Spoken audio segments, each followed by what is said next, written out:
2021 оны 6 дугаар сарын 10-ны өдөр Орхон сумын онцгой комист голын усны түвшин нэмэгдэж, тариалангийн талбайд хохирол учруулж байгаа тухай дуудлага тариаланчдаас иржээ.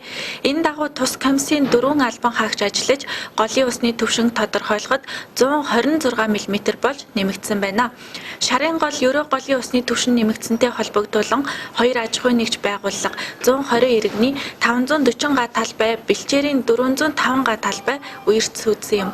Үүнд төмөс хүнсний ногоо 6 төрлөөр 294 га, тижээлийн ургамал 5 га, жимсгэн 1 га, тариалахад бэлдэж боловсруулсан 210 га, малын бэлчээрийн 405 га талбай багтжээ. 6 сарын 8-ны орооноос эхлээд бол олон хоног болсон хор барааны улмаас голын усны түвшингүүд маань нэмэгдсэн байж байгаа. За тэгээ 9 гаруйдаа бол шарын голын түвшин бол нэлээд нэмэгдэж, за урд хожид байж байгаа үзэгдэж байгаа гуураад бол усны түвшин нэмэгдэж, үерийн аюул бол нүүрэлсэн байж байгаа. За тэгээд эндээс үүдээд одоо манай тариаланчдын маань тариалсан талбаараа бол үерийн ус бол орж ирсэн. За бид одоо цаашид ямар арга хэмжээ авч ажиллах вэ гэхээр, одоо энэ судалгаа энэ өмсүүдийн олсон ногоог одоо бид нар наривчилж гаргаад, за холбогдох дээд чатны байгууллагуудаа хөргүүлэх ийм ажлыг зохион байгуулад явж байна. За мөн улсын их хурлын гишүүдтэй хандсан байгаа. За энэ судалгаагаа гаргаж бас хөргүүлэхээр ингэж явж байна. Ерөнхийдөө бол одоо манай энэ иргэдийн хаврын ажил, энэ бүтэн жилийн ажил одоо ингэж үерийн усанд одоо усаад явсан ийм харамсалтай одоо үйл хэрэг бий болчиход байна. Одоо нөхцөл байдал хүндэгчсэн байна.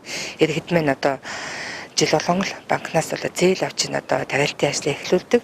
Тэгэхээр банкны зээлийн маш хүндрэлтэй асуудал гэдэг тулаад ирсэн ийм цаг үе байна. Тэгээд бид нар цаашдаа бол иргэдийнхаа одоо энэ хүндрэлээс гарахад төрийн зүгээс ямар арга хэмжээ авч болохыг тэр бүгдийг бол бид нар бол авч хэрэгжүүлж ажиллагаар ингээд ажиллаж байна. Онцгой комиссийн аврах бүлгийн албан хаагчид хохирогч айлуудыг нүүлгсэн бөгөөд сумын хэмжээнд ажлын хэсэг байгуулан хохирлыг наривчлан тодорхойлохоор ажиллаж байгаа юм байна. Цаашид тариалангийн талбайд сүйдсэн иргэд банкны зээлийн хүүг бууруулах царцаа хүсэлтийг гаргаж байлаа.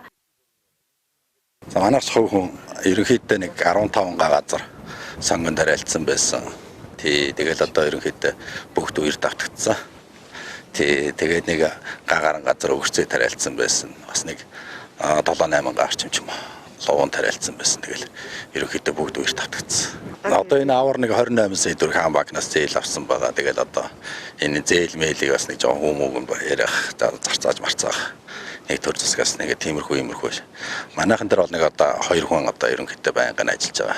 Услахаан дээр тэгэл ерөнхийдөө сонгонууд нь бүгд гарцсан, хорнуудаа цацаад явж исэн. Мордонуудыг цацсан байсан, луумон хорморнуудыг бүгдийг цацсан байсан. Тэгэл дээрээс нь одоо энэ хаваржанга сар гарангийн хөдөлмөр бол одоо тэр чигээр одоо урссан. Нэг 8 газар одоодны байдлаар тариад байна. Тэгээ одоо бүгд үер давхулсан 100%. 3 га сонгон, тэгээ манжлуун. Гэ одоо төр засагч одоо тэгээд энэ ногоо могоч одоо даатгал байдаг болохоор одоо төр засгаас одоо тэгээд даатгад юмч одоо тийм зээлмэл хөнгөлөх тийм л юм л үсэж байна л та. Өөр хүсэх юм байна.